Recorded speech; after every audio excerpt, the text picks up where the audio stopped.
أشهد أن لا إله إلا الله وحده لا شريك له وأشهد أن محمدا عبده ورسوله أما بعد فأعوذ بالله من الشيطان الرجيم بسم الله الرحمن الرحيم الحمد لله رب العالمين الرحمن الرحيم مالك يوم الدين إياك نعبد وإياك نستعين اهدنا الصراط المستقيم صراط الذين أنعمت عليهم غير المغضوب عليهم ولا الضالين. Hazrat Amir al-Mominin Allah amsaidie sana anasema habari za Hazrat Ali radhiyallahu anhu zilikuwa zikizungumzwa. Leo pia habari zake zitaelezwa, na kuhusiana na dhati yake maelezo ya maisha yake niliyokuwa nimeyakusanya leo yatamalizika inshallah. Masihi Maud alayhisalam anasema safari moja Hazrat Imam Hussein sahib alimuuliza Hazrat Ali swali ya kwamba je, wanipenda? Hazrat Ali akasema ndio. Hazrat Hussein alayhisalam akastaajabu sana na akasema yawezaje kujumuika mapenzi mawili katika moyo mmoja? Kisha Hazrat Imam Hussein akasema mapenzi haya yakigongana utautanguliza upendo upi? Hazrat Ali akasema nitampenda Allah. Musleh Maud radhiyallahu anhu akieleza tukio hilo anasema Hazrat Hassan alimuuliza Hazrat Ali swali moja kwamba je, wanipenda? Hazrat Ali akasema ndio. Hazrat Hassan akamuuliza tena ya kuwa je, wampenda Mwenyezi Mungu pia? Hazrat Ali akasema naam.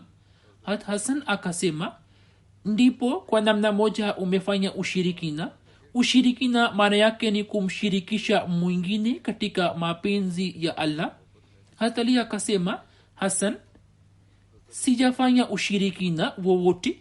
Hakuna shaka kwamba nakupenda, lakini mapenzi yako yakija mbele ya mapenzi ya Allah, mara moja nitaachana na mapenzi yako. Kisha Musleh Maud akieleza tukio moja la Hazrat Ali anasema Hazrat Ali alipokuwa akipatwa na msiba fulani mkubwa alikuwa akimwomba Allah dua ifuatayo: ya kaf ha ya ain swad ighfirli, yani ewe kaf ha ya ain swad nisamehe. Kwa mujibu wa riwaya moja ya Hadi, herufi hizo zina maana yake zifuatazo. Mtume sallallahu alaihi wasallam alisema ya kwamba kaf inawakilisha sifa ya kafi, yani kutosheleza. Ha inawakilisha sifa ya hadi, na ain ni kaimu ya sifa ya alim au alim, na swad inawakilisha sifa ya swadik.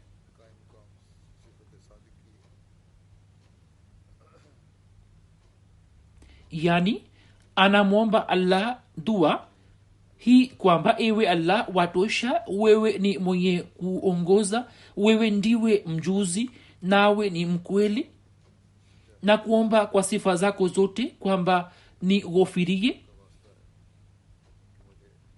Musleh Maud radhiyallahu ta'ala anhu anasema wanazuoni wanasimulia tukio moja la Hazrat Ali ya kwamba safari moja alimuita mtumishi wake lakini yeye hakuitikia. Yeye akamuita mara kwa mara, lakini huyo hakutoa jibu lolote. Baada ya muda mfupi akamwona kijana huyo akiwa mbele yake, akamuuliza, malaka lam tujibni, imekwaje nimekuita mara kwa mara lakini hukunijibu? qala lisaqati bihilmika wa amnin min uqubatika fastahsana jawabahu wa ataka. Ye akasema, kusema kweli nilikuwa na yakini juu ya upole wako na imani kwamba hutani azibu, hivyo sikuitikia wito wako. Hat ali akalipenda jibu lake na akamwacha huru. Sasa kama angekuwa mtu wa dunia, labda angempa adhabu akisema kuwa wewe kutokana na upole wangu unapata faida isiyofaa, lakini yeye akampatia zawadi. Musleh Maud anasema mtu mmoja alikuwa anawafundisha Hasan na Hussein wana wa Hazrat Ali. Safari moja Hazrat Ali alipita karibu nao na akasikia kwamba mwalimu wao alikuwa akiwasomesha khatimin nabiyin. Hazrat Ali akasema, usiwasomeshe watoto wangu khatimin nabiyin, bali uwasomeshe khataman nabiyin, yani badala ya kasra iliyo chini ya taa usomeshe pamoja na fatha juu yake. Bila shaka yapo matamshi yote, lakini mimi napenda zaidi tamshi la khataman nabiyin, kwani maana yake ni muhuri wa manabii, na khatimin nabiyin maana yake ni mwisho wa manabii. Hivyo uwasomeshe watoto wangu pamoja na fatha ya ta. Kisha Musleh Maud anasema kuhusiana Hazrat Ali, inathibitika kuwa yeye alikuwa hafidhi wa Qur'ani tukufu, bali yeye sawa na utaratibu wa kushuka kwa Qur'ani tukufu alikuwa ameanza kuandika Qur'ani tukufu mara baada ya kifo cha Mtume sallallahu alaihi wasallam. Katika sehemu nyingine Hazrat Musleh Maud anasema sahaba mmoja alimwalika Mtume sallallahu alaihi wasallam kwenye zifa. Maswahaba wengine pia walikuwa wamealikwa akiwemo Hazrat Ali. Hazrat Ali radhiyallahu anhu alikuwa na umri mdogo kuliko maswahaba wengine, hivyo baadhi ya maswahaba wakajaribu kumtania. Walikuwa wakila tende na kuziweka kokwa mbele Hazrat Ali. Mtume sallallahu alaihi wasallam pia alikuwa akifanya hivyo. Hazrat Ali alikuwa kijana na akawa amejishughulisha katika kula tu, hivyo hakuangalia mbele yake, na alipoona akalikuta rundo la kokwa likawa mbele yake. Maswahaba kwa utani tu wakamwambia Hazrat Ali kwamba umezila tende zote, angalia kokwa zote zipo mbele yako. Hazrat Ali pia alikuwa na tabia ya kiucheshi, wala hakuwa na tabia ya kuchukia watu. Ikiwa angekuwa na tabia ya kuchukia, angebishana na maswahaba na angesema, je, mnani shutumu au mnani zania zana mbaya? Hazrat Ali akaelewa kwamba huo ni utani tu ambao wameufanya, hivyo akasema, ngoja ni wajibu kwa utani. Naye akanena, nyinyi hata kokwa pia mmezimaliza, yani mmezila tende pamoja na kokwa zake, lakini angalau nimezibakisha na ushahidi wake, na ushahidi wake ni lundo la kokwa lililopo mbele yangu. Na hivyo utani huo ukawarudia maswahaba. Katika sehemu nyingine Musleh Maud radhiyallahu anhu akieleza habari za Hazrat Ali anasema, inapatikana katika hadisi kwamba safari moja Mtume sallallahu alaihi wasallam alipokuwa akisoma Qur'ani tukufu, Hazrat Ali akasahihisha. Baada ya sala Mtume sallallahu alaihi wasallam akamwambia kwamba hukupaswa kufanya hivyo, kwani kwa ajili ya kazi hii nimewateua watu. Mtume sallallahu alaihi wasallam alikuwa akisoma Qur'ani tukufu katika sala. Ilipotokea hivi, Hazrat Ali akamkumbusha Mtume sallallahu alaihi wasallam, akasema, nimewateua watu kwa ajili ya kazi hii. Ijapokuwa Hazrat Ali pia alikuwa mtaalamu mkubwa. Musleh Maud anasema katika sehemu nyingine kwamba Qur'ani tukufu inaamuru ya kuwa kabla ya kupata ushauri kutoka kwa mtume sallallahu alaihi wasallam toeni sadaka. Hat ali kabla ya kutirimshwa kwa amri hiyo alikuwa hakumomba mtume ushauri wowote, lakini amri hiyo iliposhuka hat ali akamjia mtume sallallahu alaihi wasallam na kwa kumpatia kiasi cha fedha kama sadaka akasema, napenda kuchukua ushauri wako. Mtume sallallahu alaihi wasallam akaenda naye pembeni na akaongea naye. Sahaba mmoja akamuuliza hat ali kwamba kulikoni. Hat ali akamjibu kwamba sikuwa na jambo muhimu lililohitaji ushauri isipokuwa nikapenda kufuata amri ya Qur'ani tukufu tu. Hizi zilikuwa njia za maswahaba. Sehemu fulani tukio lapatikana hivi ya kwamba sahaba mmoja alikuwa anawaendea nyumbani kwa watu akiona kwamba amri ya Qur'ani tukufu isemayo kuwa ikiwa mwenye nyumba aseme kwamba urudi basi urudi tu. Sahaba huyo anasema, nikajaribu sana, bali saa nyingine kila siku nikajaribu. Nilikuwa naenda nyumbani kwa mtu ili aniambie kwamba urudi, nami nirejee kwa furaha ili niweze kuifuata amri hii ya Qur'ani tukufu, lakini sikufanikiwa katika hilo na hakuna yeyote aliyeniambia kwamba urudi.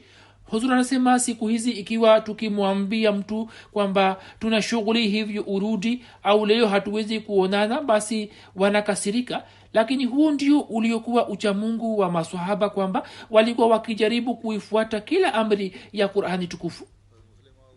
Musleh Maud radhiyallahu anhu anaeleza kwamba safari moja mtume sallallahu alaihi wasallam aliwaomba maswahaba mchango kwa ajili ya shabaha fulani. Hatali alikwenda nje na akakata nyasi na akaiuza, na hela aliyoipata akaitoa katika mchango.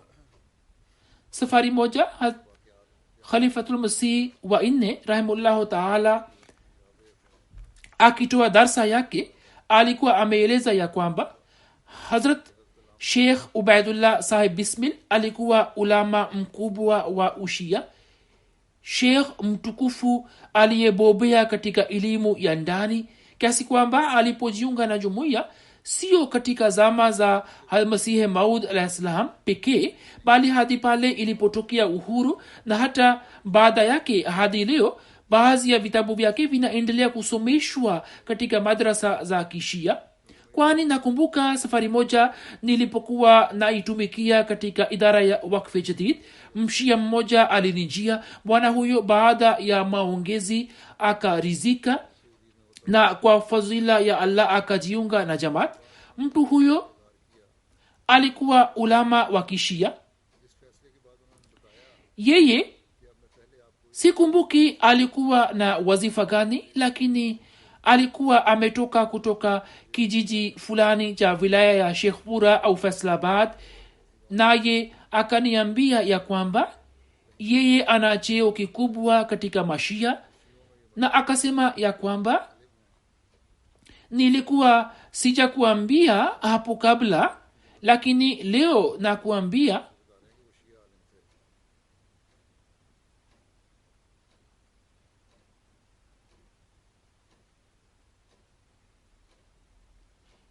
Leo nakuambia kwamba mimi ni ulama mkubwa katika Mashia, na mimi nakuambia kwamba hadi leo vitabu vya Ubaidullah Sahib Bismil vinasomeshwa katika madrasa zetu. Khalifatul Masih wa 4 rahimahullah ta'ala alisema ya kwamba Mashia hawazihirishi kwamba wao wanavisomesha vitabu vya Bismil Sahib. Mimi kwa kumpitia ulama huyo nikajua, lakini Mashia wanapowasomesha watoto wao katika madrasa zao wanaficha utambulisho wake, kwamba Bwana Bismil alikuwa nani na baadaye akafanya nini. Ye akampokea Masihi Maud alayhisalam na akaachana na heshima zake zote alizokuwa nazo katika Ushia. Hii ni kumbukumbu ya vitabu vyake, wala si habari ya mtu wa kawaida. Na Musleh Maud anaeleza nukuu kutoka kitabu chake ya kwamba Al-Bazar ameandika katika musnad yake ya kwamba Hazrat Ali radhiyallahu anhu aliwauliza watu akisema ya kuwa, niambieni ni nani aliye shujaa zaidi kuliko watu wote. wakajibu, wewe ni shujaa kuliko wote. Hazrat Ali akasema, mimi muda wote napigana na mtu aliye sawa kwangu, kisha nawezaje kuwa shujaa kuliko wote? Sasa niambieni, ni nani aliye shujaa zaidi? Hazrat Ali akawauliza tena. Bismil sahib ameandika katika kitabu chake. Watu wakasema, sisi hatujui, wewe tuambie tu. Hazrat Ali radhiyallahu anhu akasema, mtu aliye jasiri na shujaa kuliko wote ni Hazrat Abu Bakar radhiyallahu anhu. Sikilizeni kwamba Hazrat Ali akasema kwamba mtu aliye shujaa na jasiri ni Hazrat Abubakar Siddiq radhiyallahu anhu. Sikilizeni, katika vita ya Badr tulikuwa tumemwandalia mtume sallallahu alaihi wasallam hema moja. Sisi tukashauriana kwamba ni nani atakayebaki pamoja na mtume sallallahu alaihi wasallam chini ya hema hilo, isije ikatokea hivi kwamba mshirikina yoyote amshambulie mtume. Wallahi hakuna aliyejitokeza kati yetu. Ndipo Hazrat Abubakar Siddiq radhiyallahu anhu akainuka na upanga wake ulio wazi na akasimama pamoja na mtume sallallahu alaihi wasallam. Kisha hakuweza kuthubutu mshirikina yoyote kuja karibu yake, na ikiwa akija yeye akamshambulia mara moja. Hivyo hata Abubakar Siddiq radhiyallahu anhu ndiye aliye shujaa zaidi. Kauli hiyo ni ya Ali. Hata Ali karamallahu wajha anasema, safari moja washirikina walimzingira mtume sallallahu alaihi wasallam na walikuwa wakimburura na kusema kwamba, wewe ndiwe usemao kuwa Mungu ni mmoja? Wallahi hakuna aliyesubutu kupambana na washirikina. Lakini hata Abubakar Siddiq radhiyallahu anhu akasonga mbele. Hata Abubakar Siddiq radhiyallahu anhu akasonga mbele na alikuwa akiwapiga na kuwasukuma nyuma washirikina, na alikuwa akisema, ole wenu nyinyi mnamuuzi mtu asemaye kwamba Mola wangu ni Allah pekee.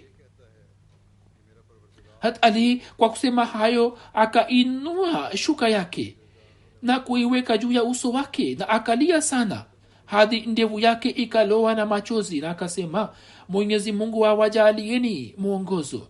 Eni watu, niambieni, waumini wa kizazi cha Firauni walikuwa bora au hata Abubakar ni bora?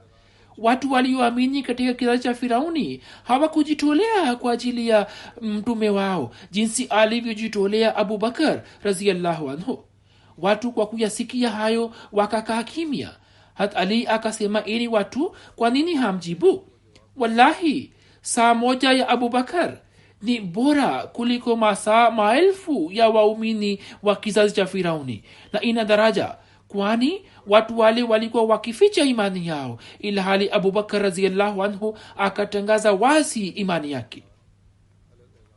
Musleh Maud anaeleza kwamba mtume sallallahu alaihi wasallam alimnasihi Hazrat Ali akisema kuwa, ewe Ali, ikiwa kutokana na mahubiri yako mtu mmoja tu akiamini, hiyo ni bora kwako kuliko kupata furaha ya kuwa na mbuzi na makondoo waliojaa katika milima miwili. Ummul Mu'minin Umm Salama anasimulia kwamba, natoa ushahidi ya kuwa nilimsikia mtume sallallahu alaihi wasallam akisema ya kuwa, yule ampendaye Ali amenipenda mimi, na anipendaye amempenda Allah, na aliyembagua Ali amenibagua, na anibaguaye amembughudhi Allah. Hazrat Zar anasimulia kwamba Hazrat Ali alisema, naapa kwa dhati ambaye alipasua mbegu na akaumba roho, kwa yakini ilikuwa ahadi kwangu ya nabii asiyesoma na kuandika kwamba mumini tu ndiye atakayenipenda na mnafiki ndiye atakayenibughuzi. Hat Ali anasimulia kwamba mtume sallallahu alaihi wasallam aliniita na akasema, mfano wako ni mfano wa Isa ambaye Mayahudi walimbughuzi sana hadi wakamtungia uongo mama yake, na wakristo wakazidi kiasi hiki katika mapenzi yake kwamba wakampatia daraja ambayo haikuwa daraja yake. Kisha akamwambia Hazrat Ali, ala, kuhusiana nami watu wa aina mbili wataangamia: moja, watakao kithiri katika upendo na watanipa daraja ambayo si daraja yangu, na pili, wale watakao ni bughuzi na katika uadui watanitungia uongo. Hazrat Ali katika mgao wa mali ya fair, yani ngawira inayopatikana bila kupigana na maadui, alikuwa akitumia njia ya Hazrat Abubakar radhiyallahu anhu. Kila alipokuwa akiipokea mali alikuwa akigawa yote, wala hakuibakisha chochote isipokuwa ile iliyokuwa ikibaki kwa ajili ya siku ijayo. Alikuwa anasema ya kwamba, ewe dunia,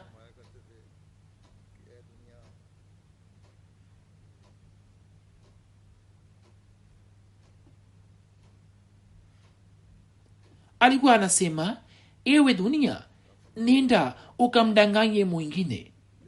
Alikuwa hachukui chochote kutoka mali ya fair, wala alikuwa hawapatii chochote kwa marafiki na jamaa zake. Ugawana na wazifa alikuwa akiwapatia wale tu walio waaminifu, na alipokuwa akipokea taarifa ya hiana ya mtu fulani kati yao, alikuwa akiwaindikia aya zifuatazo: qad jaatkum mauizatun min rabbikum, hakika yamewafikieni mawiza kutoka kwa Mola wenu. Wa auful mikyala wal mizana bil qisti wala tabkhasu nnasa ashiyaahum wala tasaw fil ardi mufsidin. baqiyatullahi khairun lakum in kuntum mu'minin wa ma ana alaikum bihafiz. Timizeni kipimo na mizani kwa uadilifu, wala msiwapunguzie watu vitu ambavyo kwa haki ni mali zao, na msieneze uovu katika nchi mkifanya uharibifu. Mali aliyobakisha Allah ndiyo bora kwa ajili yenu, ikiwa nyinyi mnaamini, wala mimi si mhifadhi wenu. Pia alikuwa akimuindikia kwamba, barua yangu itakapokufikia, mali zetu ulizo nazo uzitunze hadi tumtume kwako mtu azipokee mali zile kutoka kwako. Kisha alikuwa akielekeza macho yake huko mbinguni na kusema kwamba, ewe Allah, kwa yakini wajua kwamba mimi sikuwaamuru ili wafanye zulma kwa viumbe wako na waache haki yako.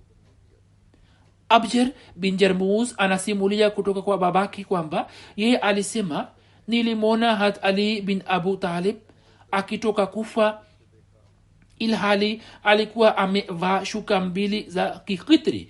Kitr ni jina la makazi ya Bahrain, ambapo shuka nyekundu zenye miraba zilikuwa zikitengenezwa, ambazo moja alikuwa amejifunga kiunoni kama kikoi na nyingine alikuwa amevaa juu, na kikoi chake kilikuwa kimefikia nusu ya mundi wake. Alikuwa ameshika bakora na kutembea sokoni, na alikuwa akiwa nasihi watu kushika uchamungu na kusema kweli, na alikuwa akiwahimiza kufanya biashara kwa wema na kutimiza vipimo na mizani.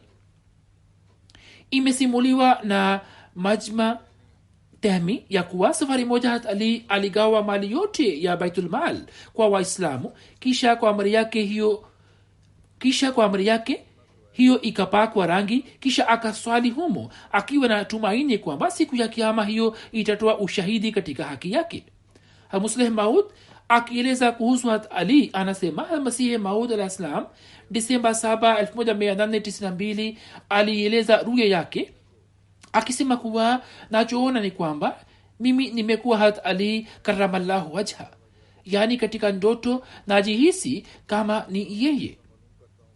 Na katika maajabu ya ndoto, jambo moja ni hili ya kuwa baadhi ya wakati mtu anajihisi kama amekuwa mwingine. Hivyo katika ruya najihisi kwamba mimi ni Ali Murtaza, na hali itokayo ni kwamba kundi moja la Khawarij linapinga ukhalifa wangu, na linataka kuuzuia na limeleta fitina ndani yake. Ndipo nikaona kwamba mtume sallallahu alaihi wasallam yu karibu nami na kwa huruma na mapenzi ananiambia kuwa ya aliyu dahum wa ansarahum wa ziraatahum, yani ewe Ali, ujiepushe nao na wasaidizi wao na mavuno yao, na achana nao na uwageukie. Na nikaona kwamba katika hali ya fitina ile mtume sallallahu alaihi wasallam ananinasihi kufanya subira na kunishawishi kuepukana nao, na anasema kuwa wewe una haki, lakini kujiepusha nao ni bora kwako. Musleh Maud anasema Ali aliviteka vitu vyote vya jeshi la Khawarij, silaha za kivita na vipando akavigawa kwa watu, lakini vifaa na watumwa wa kike na kiume aliporudi Kufa akawarudishia wamiliki wao. Kisha Musleh Maud radhiyallahu anhu anasema zama ya Hazrat Umar ilikuwa na umbali zaidi kuliko zama ya Hazrat Abubakar kutoka kwa mtume sallallahu alaihi wasallam, na hiyo ndiyo iliyokuwa hali ya Uthman na Hazrat Ali. Bila shaka daraja yake ilikuwa chini kuliko daraja za makhalifa waliomtangulia, lakini matukio yatokayo katika zama yake hayakutokea kwa sababu ya daraja yake, bali yakatokana na athari ya kuwa mbali na zama za mtume sallallahu alaihi wasallam. Kwani katika zama za Abubakar na Hazrat Umar walikuwepo wengi ambao walikuwa wamekaa kwa mtume sallallahu alaihi wasallam, lakini baadaye wakaja wengine. Hiyo Hazrat Ali alipoulizwa kwamba katika zama za Abubakar na Hazrat Umar hazikutokea fitina na ufisadi kama zinavyotokea katika zama yako, yeye akasema hakika ni kwamba chini ya Abubakar na Umar walikuwepo watu waliofanana nami, na waliopo chini yangu ni wale wanaofanana nawe. Kisha katika sehemu nyingine Musleh Maud radhiyallahu anhu akieleza tukio jingine anasema wakati vita ilipokuwa ikiendelea kati ya Ali na Muawiya, mtu mmoja alimjia Abdullah bin Umar na akasema kwamba kwa nini hushiriki katika vita ya Hazrat Ali, ila hali Qur'ani tukufu inasema wazi kuwa waqatiluhum hata la takuna fitna. Ye akamjibu kwamba amri hiyo tumeshatimiza katika zama za mtume sallallahu alaihi wasallam.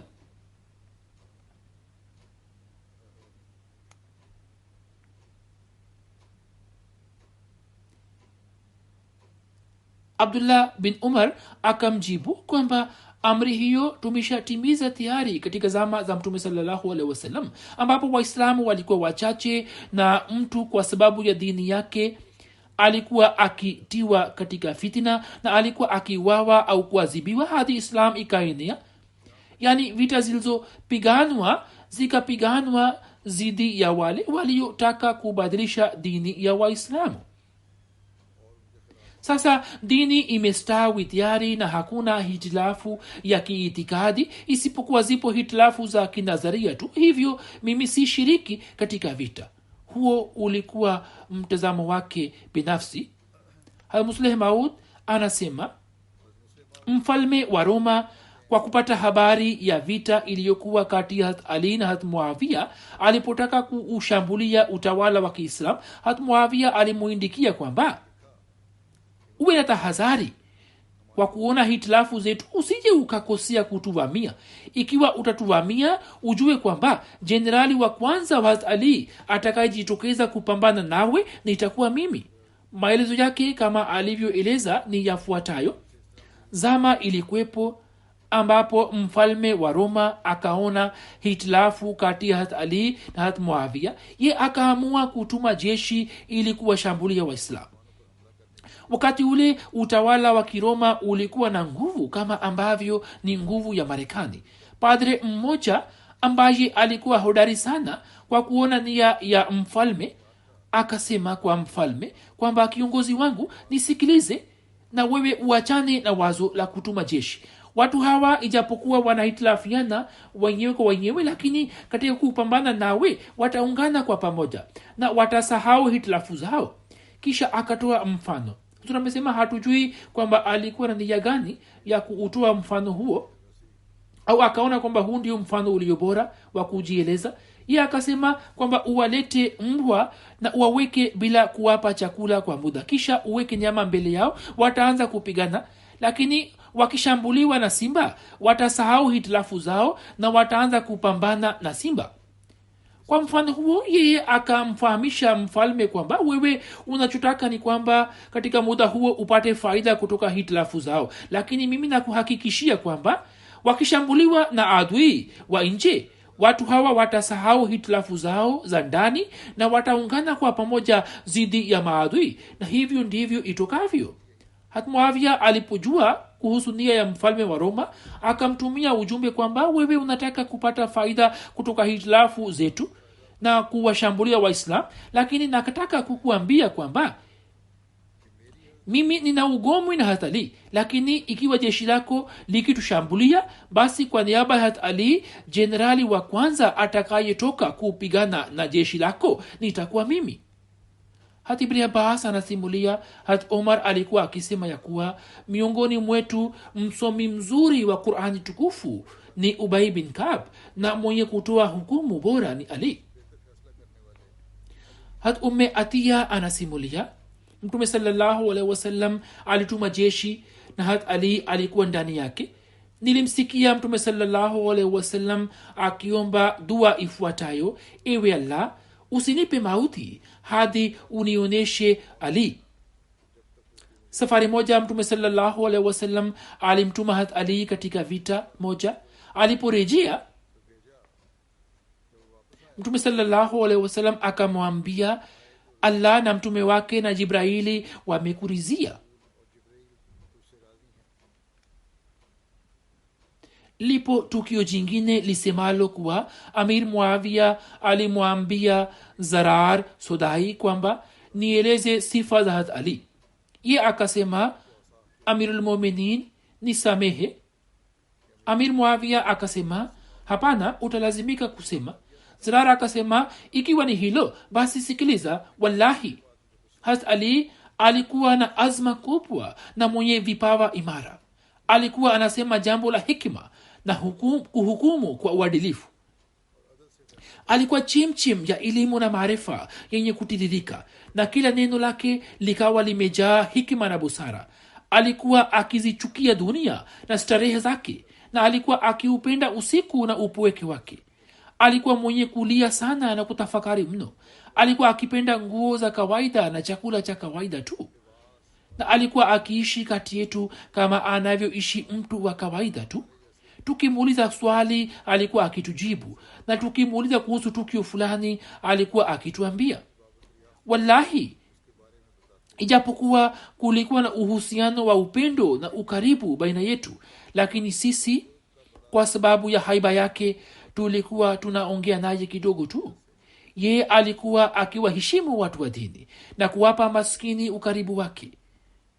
Mwenye nguvu hakuwa na uwezo wa kumlazimisha kukubali jambo lake, na mnyonge alikuwa hakati tamaa na uadilifu wake. Wallahi, kwa mara kadhaa niliona kwamba usiku ulipokuwa ukipita na nyota kutiwa giza, yeye akishika ndevu yake alikuwa akitisika na kukosa utulivu kama anavyotisika mtu aliyenyatwa na nyoka, na alikuwa akilia kama anavyolia mtu mwenye huzuni sana, na alikuwa akisema, ewe dunia, nenda ukamdanganye mwingine. Kwa nini unapoteza muda wako na kunionesha sura yako kwa kujipodoa? Kamwe hutafanikiwa katika azma yako. Nimeshakupa talaka 3 ambazo baada yake hakuna kurejea, kwani umri wako ni mfupi na huna thamani. Yani anaongea na dunia katika lugha ya kitamthilia. Anasema, una umri mfupi na huna thamani. Nina masrufu ndogo na safari ni ndefu na njia inatisha. Amir Muawiya kwa kujasikia hayo akaanza kulia machozi na akasema kwamba Allah amrehemu Abul Hasan. Wallahi, huyo alikuwa mtu wa aina hiyo. Ewe Zarar, huzuni gani ulipata juu ya kifo cha Ali? Zirara akasema nikapata huzuni kama anavyopata mama ambaye mtoto wake anachinjwa akiwa katika mapajani. Hukumu za kisheria za Hazrat Ali ni maarufu sana na azieleza baadhi ambazo Hazrat Musleh Maud radhiyallahu anhu amezieleza. Naye anasema tukio moja la zama ya Hazrat Ali lililoandikwa katika Tabri linaeleza kwamba tangu mwanzoni mwa Islam swala hili limeendelea kuzingatiwa.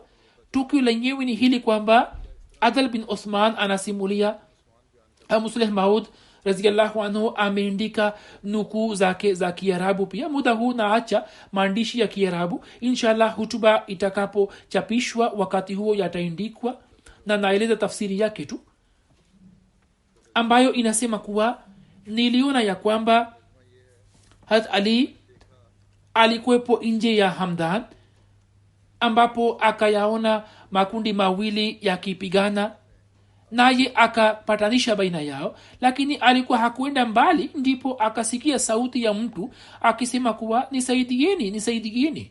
Basi kwa haraka akaikimbilia sauti hiyo, na alikuwa akisema kwamba msaada umekuja, msaada umefika.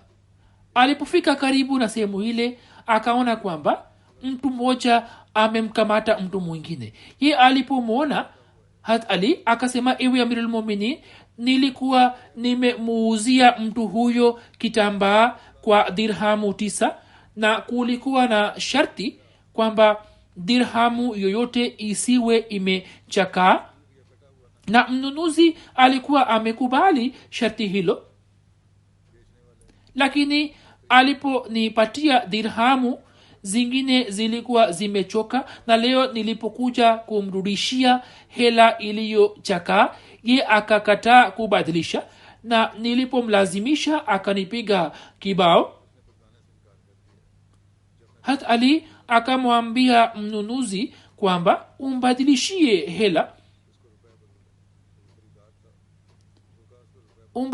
hela, kisha akamwambia muuzaji kwamba toa ushahidi kwamba umepigwa kibao. Ye alipotoa ushahidi akamkalisha yule aliyekuwa amempiga, na akamwambia mwingine kwamba sasa chukua kisasi. Ye akasema, Amirul Mu'minin, nimemsamehe. Hazrat Ali akasema, wewe umemsamehe, lakini mimi nataka kuzingatia uadilifu katika haki yako. Inaonekana kwamba mtu huyo alikuwa wa kawaida sana na alikuwa haelewi faida na hasara zake.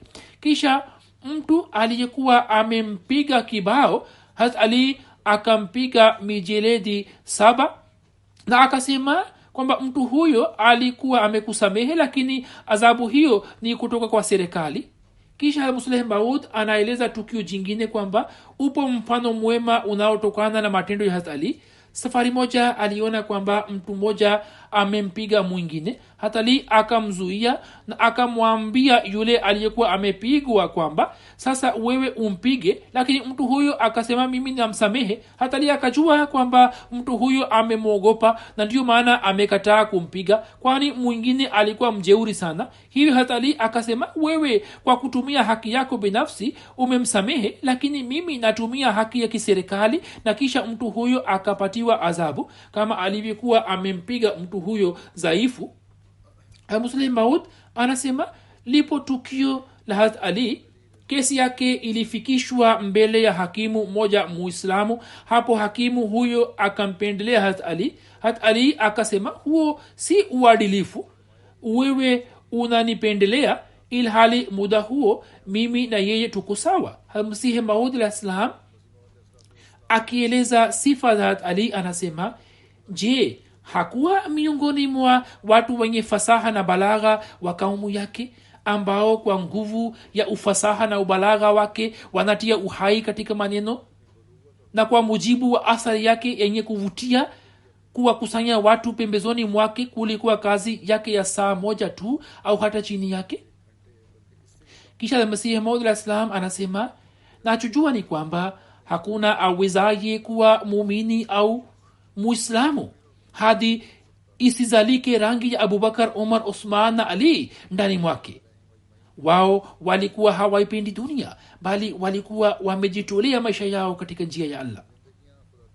Kisha anasema, Khawarij wanamtaja Hazrat Ali kwa jina la fasiki na mambo mengi yaliyo zidi ya takwa wanayanasibisha kwake, bali wanaelewa kuwa yeye hakuwa na imani, yani alikuwa amekosa imani.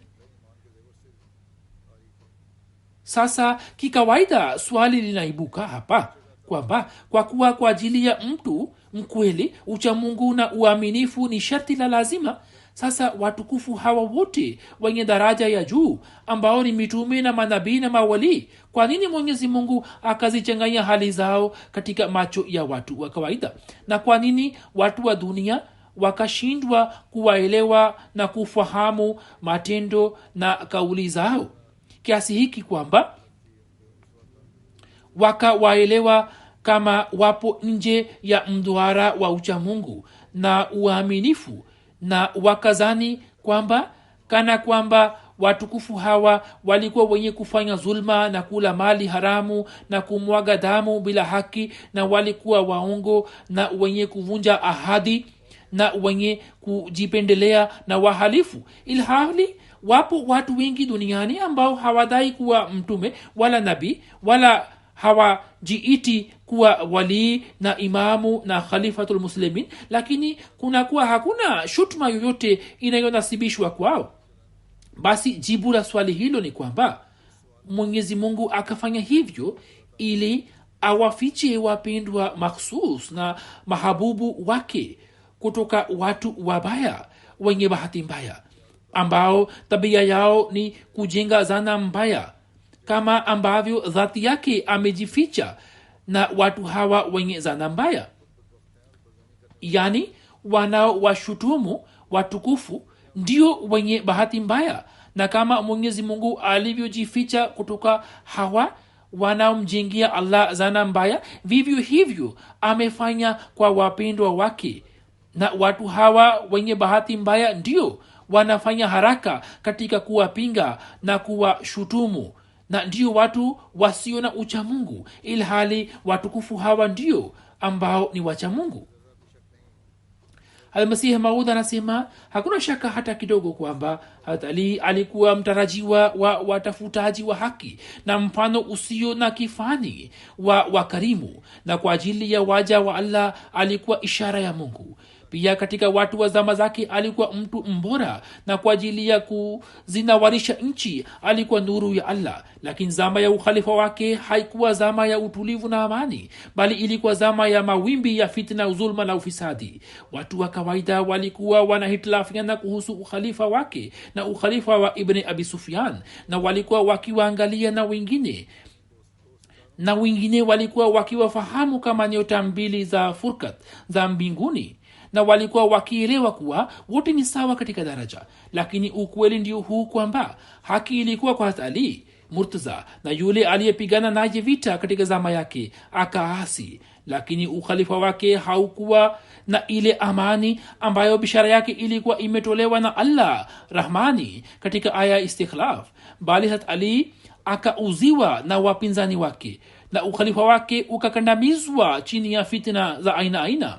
Alikuwa na fadhila kubwa ya Allah, lakini kwa maisha yote akaendelea kupata huzuni na hakuweza kusambaza dini na kuwamaliza watu wenye sifa za kishetani jinsi ilivyotokea katika makhalifa waliomtangulia, bali hakupata wasaa kutoka shutuma za watu wake, na akanyanganywa kila haki na tumaini lake.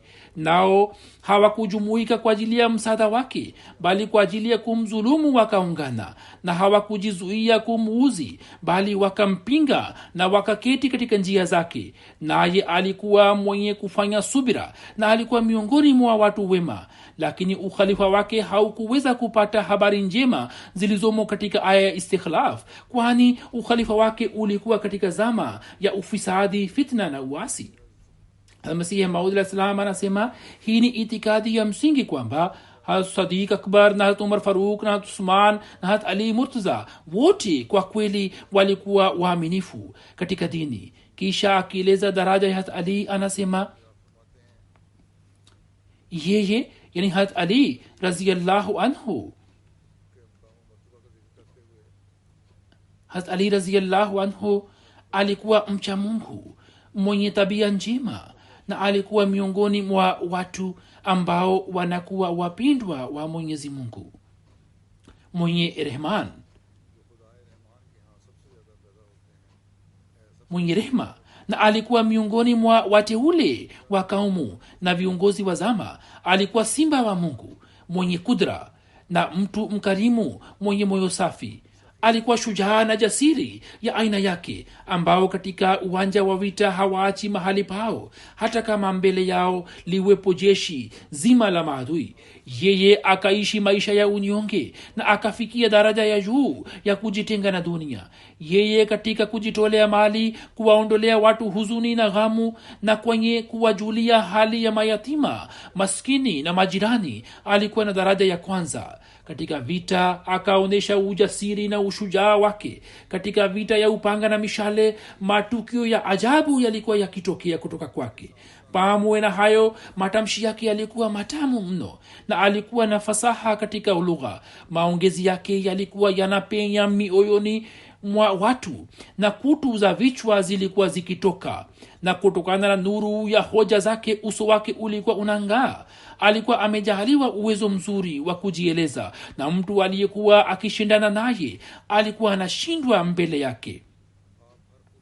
Alikuwa mkamilifu katika uzuri wake, na yule aliyekataa ukamilifu wake akashika njia isiyofaa. Yeye alikuwa akiwalisha watu maskini na wale ambao wanarizia kwa kile walichokuwa nacho,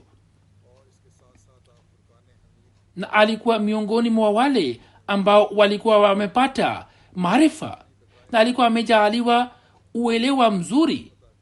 Mimi nimemwona katika hali ya ruya. Yeye akanipatia tafsiri na akasema kwamba hiyo ni tafsiri yangu ambayo unapewa wewe.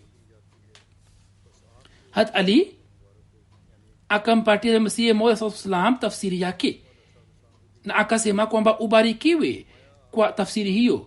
Kisha nikachukua tafsiri ile na nikamshukuru Mwenyezi Mungu, na nikamwona mnyenyekevu.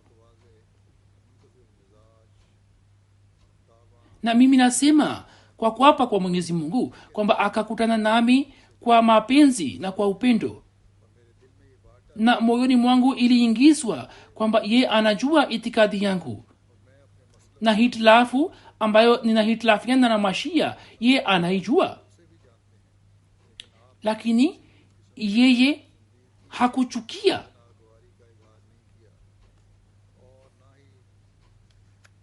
wala hakujiepusha nami, bali akakutana nami kwa upendo na akaonyesha upendo wake.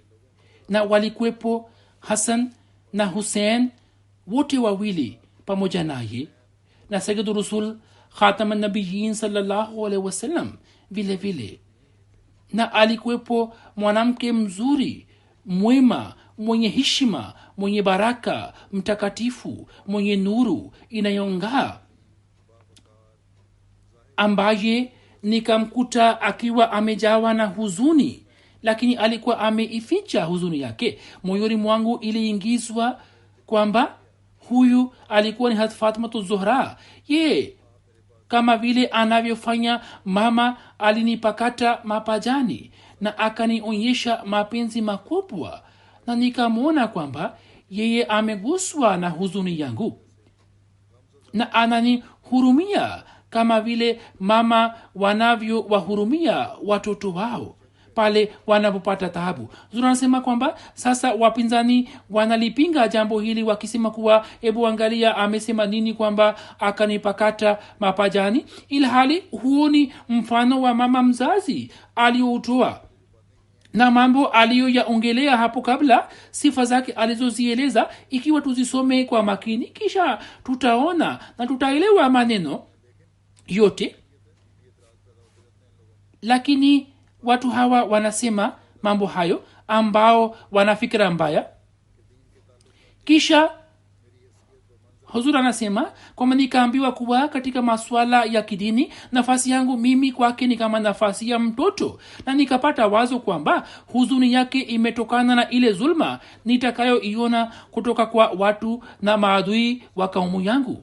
Kisha Hasan na Hussein wakaja karibu yangu na wakadhihirisha hisia za udugu na wakakutana nami kwa upendo mkubwa kama wawe ndugu yangu. Na miaka mingi imepita nilipoiona ruya hiyo nikiwa macho, na nina uhusiano maalum na Hat Ali na Hat Hussein, na hakuna anayeujua uhusiano huo isipokuwa Mola wa mashariki na magharibi.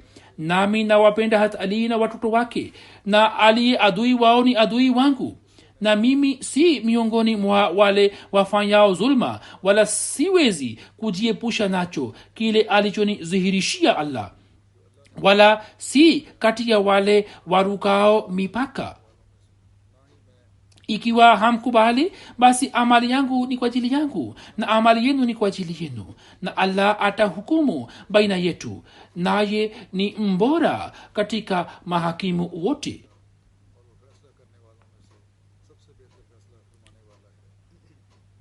Hazur amesema kwamba hapa habari za Ali zimefikia tamati. Inshallah siku za usoni nitaeleza kuhusu makhalifa wengine. Muda huu napenda kutangaza kuwa inshallah baada ya sala nitazindua chaneli mpya itakayorusha matangazo yake kwa masaa 24 kwa jina la MTA Ghana. Nchini Ghana mwaka 2017 Wahab Adam Studios ilikuwa imezinduliwa, ambayo ilikuwa imepewa jina la Abdul Wahab Adam Saheb, ambaye alikuwa amiri na mbashiri mkuu wa Ghana. 60% ya vipindi vya MTA Afrika inarekodiwa katika studio hii. Studioni wapo wafanyakazi 17 ambao ni wakudumu, na wapo zaidi ya 60 ambao wanajitolea katika idara mbalimbali. Wahab Adam Studio ni studio ya kisasa katika Ghana na iliyo na mitambo bora kabisa, na mashirika mbalimbali ya vyombo vya habari yanawaleta wafanyakazi wao hapa ili waweze kujifunza na kupata uzoefu wa kazi. Studio imeweza kurusha mubashara vipindi vingi ya kuwemo shindano la kwanza la Afrika la usomaji wa Qur'an tukufu na matangazo maalum ya mwezi wa Ramadhan.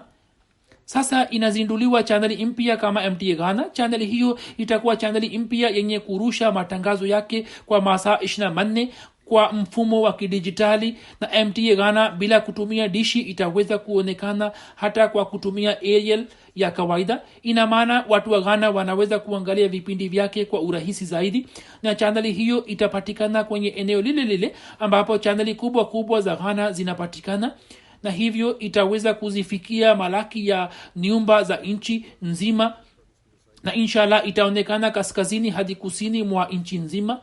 Vipindi vya lugha mbalimbali za Ghana vitatayarishwa katika studio za Abdul Wahab Adam, zikiwemo Kiingereza, Chui, Gaa na Hausa na lugha zingine. Mambo ya kurusha matangazo na kuyapanga yatafanywa na timu za lajna. Vipindi mbalimbali vya dini vitatayarishwa na watu watajulishwa kuhusu mafunzo kweli na mazuri ya Islam inshallah.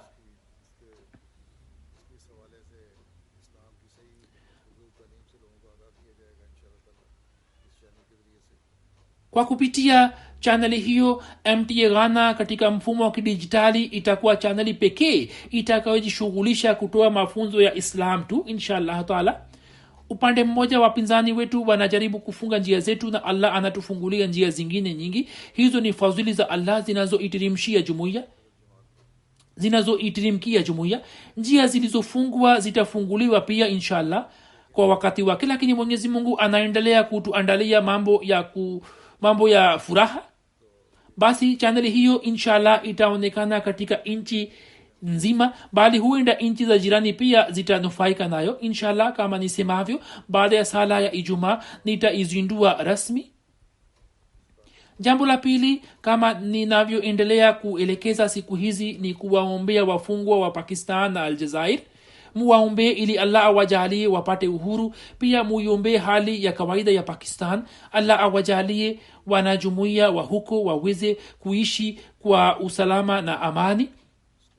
awapatie wapinzani wa jamaat akili na uelewa, na kama hawasishiki nasaha basi allah awafanyie kama anavyotaka na tuweze kupata wokovu kutoka kwao na wanajumuiya. na hasa wanajumuiya wa pakistan siku hizi wanatakiwa kujikita zaidi kusali nafali na kuomba dua na kutoa sadaka. allah aweke katika ulinzi wake.